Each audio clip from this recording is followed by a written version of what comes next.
It's not a question, it's a statement. Mm-hmm. I'm saying that sometimes I try to do the right thing, and there's a heavy price that follows it.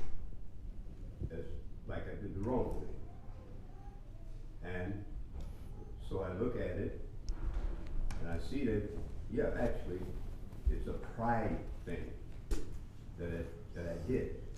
But I was thinking it was a good thing to do for a good purpose, intent, like for good. But it didn't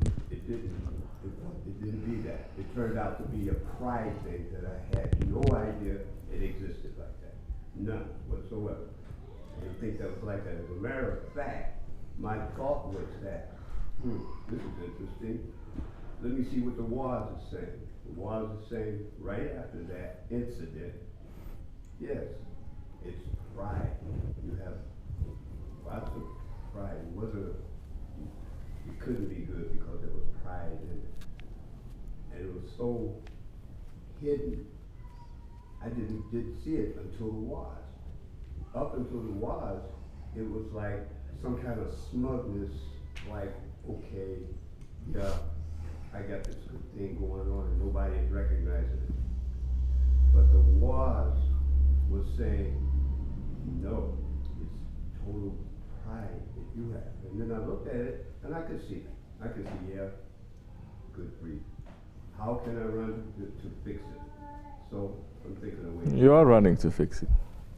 You are running. You think you don't have something, you don't have a certain sickness or an illness, then some open sign is showing to you and you're taking lesson from it, you are fixing it. As long as you're always running to say this thing, this sohbat, this wa'az, it is speaking about characteristics of the ego, and I have it. As long as you're thinking like that, you will always improve. You're always running to fix yourself. The moment when you see all these things happening, the sohbat, the wa'az, your interactions, and you see the characteristics of the ego that is being described, and you say, I don't fit into this category, I'm better than this, it doesn't apply to me, that's the time your ego has already fooled you. You understand? That is the time the ego has already fooled you to say, I'm not like this, I'm much better than this. Now, as long as you are refining it, it's going to be polished and it's going to get better and better and better. If you're not refining it, then maybe from the outside it looks like it's okay, but from the inside you know it has so many smudges and fingerprints and everything that is not refined, it is not polished. And one day all those smudges and fingerprints is going to pile up and it will become a rust. That maybe all it needed was just a little wipe, but when it becomes a rust, like Sheikh Effendi is saying, that it needs a Brillo. It needs a scrub, a hard scrub. You understand? So you try to fix it yourself. You're also sleeping.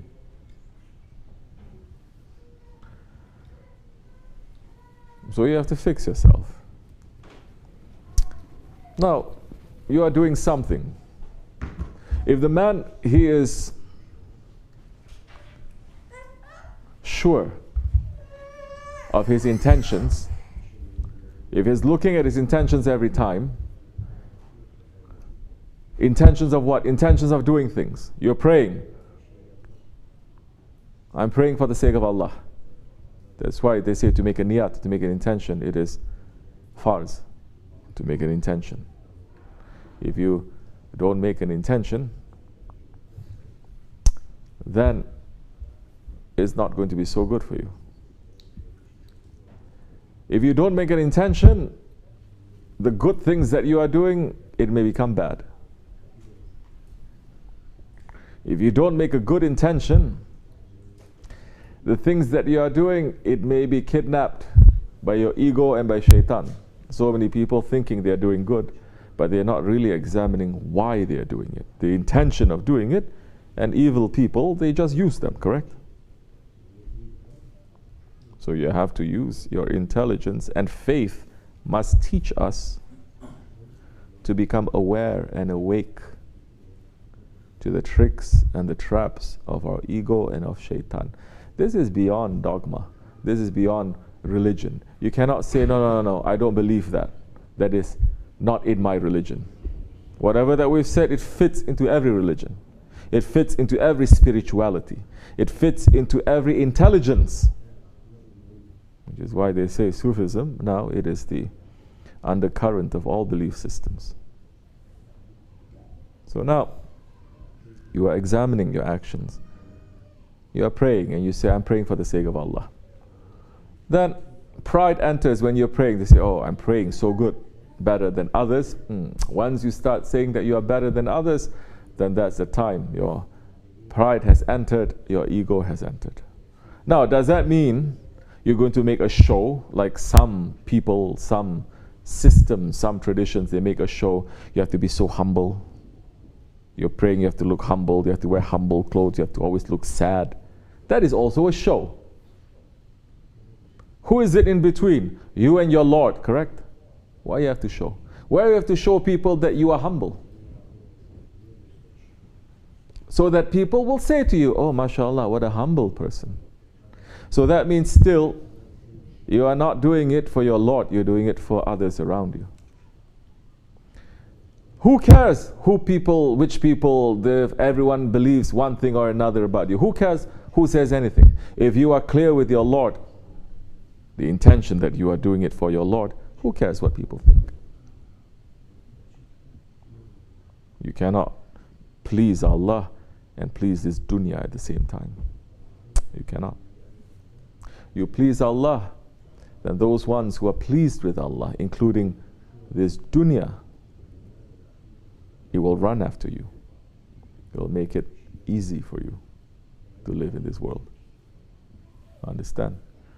Once you enter into that too, don't think you're going to be stuck there forever. It's just ease. Then you're going to be presented with another challenge. They made it easy for you to enter. The dunya is running after you. Now, they say don't be stuck, because now you're on the fast track. You don't enter into the highway to stop. This is a highway. You enter into the highway, now you have to keep up. How you keep up? They're going to bring you other challenges to your ego. Maybe you never had before, so that you're not going to be stuck there. You are 30 miles per hour from the village, from the towns, the upstate, correct? You cannot go higher than that. They give you a ticket. Now, when the speed changes, it says now you're entering into a highway. You cannot go at 30 miles an hour. You understand? You understanding? So now you have to go faster because you are on the highway. You want to go 30 miles an hour? Don't go on the highway. Stay there. But on the highway, we're going to different views, different destinations. It's never ending. There you're going to be stuck, circling around and around. Anyone who is stuck, they're dead. No matter where you are. You're stuck, you're dead. You're not making any progress. So now you have to watch yourself. New challenges coming, you take it. Now you're going to go higher. From there, it's not going to stop there. Another challenge is going to come. Don't say test. Don't say punishment. Huh? There is a challenge that is in front of you because now you are on the highway. You have to go. If you go at 30 miles an hour, you're going to be given a ticket. Why are they giving you a ticket? They give you a ticket because you are going to harm so many people traveling at that speed. You're going to harm yourself first. You understand?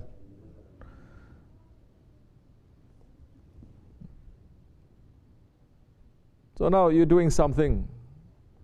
You're clear, I'm doing this for the sake of Allah. You're not making a show. You're weak. You cannot do it 100%. And you admit it. Person who admits his own weakness, he cannot be proud. He cannot be. The one who is a believer, who is a servant of Allah, he can never be proud. It's impossible. If you have an atom's weight of pride in your heart, paradise is forbidden to you. It becomes a haram to you. You are forbidden to enter into a paradise if you have a speck of pride in your heart. You understand? The one who is saying, I am a slave. Allah doesn't want slaves. Allah wants servants. But people now, they say, I don't want to be a slave to Allah. Some Wahhabi types, they say, you cannot even say you're a servant of the Prophet. You're servant only to Allah. But you say you are a servant to Dajjal. Every day you're serving the Dajjalic system. And you're saying you don't want to be a servant to the Prophet, ﷺ? That brings you honor. Definitely that one doesn't want honor. If you're a servant to Allah, how can pride be in your heart? How can that servant have pride? Because he knows he's a servant. And he knows his own weakness. And he knows Allah's power. And he understands Allah's mercy. And he understands that the actions that he is doing, the good actions, even that is not coming from him. It is coming from Allah. So how can you take credit for it? The one who takes credit for anything is no good for nothing. But the one who says all credit goes to Allah, that time Allah will raise him higher and higher. Allah may test. Allah will say, we give you some things and people are going to praise you for that. Then that is a test. If this whole world praises you, but you are not praising Allah, you are no good for nothing. If this whole world curses at you, but you're always praising Allah subhanahu wa ta'ala, this whole creation will hold you high because you hold Allah high. So you're recognizing something and there is pride, so sit and think, okay, this is inside of me. Does it apply to me 100%? Don't be foolish too. Sometimes things are being shown, but it doesn't apply to you 100%, maybe 10%, maybe 50%. You got to know. You got to be able to pick up. Because that is another trick of the ego too. You're doing something, you're trying to be good, but you're being very foolish, and somebody is saying, yeah, people are doing it with pride, then suddenly you're going to cry and say, oh, I'm doing this for pride, and you're going to hit yourself. Why are you doing that? And you're going to cry. If you are checking your intention, you know how much you are responsible for and how much you are not responsible. Check your intention. Check your intention. You deviate a little bit. Check your intention again. You'll be able to correct yourself. You check your intention. You deviate a little bit. Come back to the main road. Do you understand? We are following a Shaykh. We are following the Prophet. We are following Allah subhanahu wa ta'ala. If you are sick, you are not going to take medical advice from everyone. Do you understand? When you are sick, you're not going to take medical advice from a cashier at Walmart. If you are sick, you're not going to take medical advice from an engineer. If you are sick, you're not going to take medical advice from a chef. You're going to take medical advice first from who? A doctor. When you are spiritually sick, make sure you go to the spiritual doctors, the doctors of the heart. I don't mean spiritual doctors, the ones who play with other things and the one who takes money from you, writes prayers and saying that you have to buy this prayer for protection, gives you this, gives you that. Playing with shaitans and with the other ones, that's not a spiritual doctor. That is those ones who are already lost. They sold their religion for money, for little money, for a cheap money. You understand? I'm talking about those spiritual doctors that they understand the disease of your spirit, of your heart, and they'll be able to tell you, get out from that mess, walk this way. If you're taking lesson from the doctor, then anyone else who is supporting what the doctor says, listen. Anyone else who is not supporting what the doctor says, why you have to listen?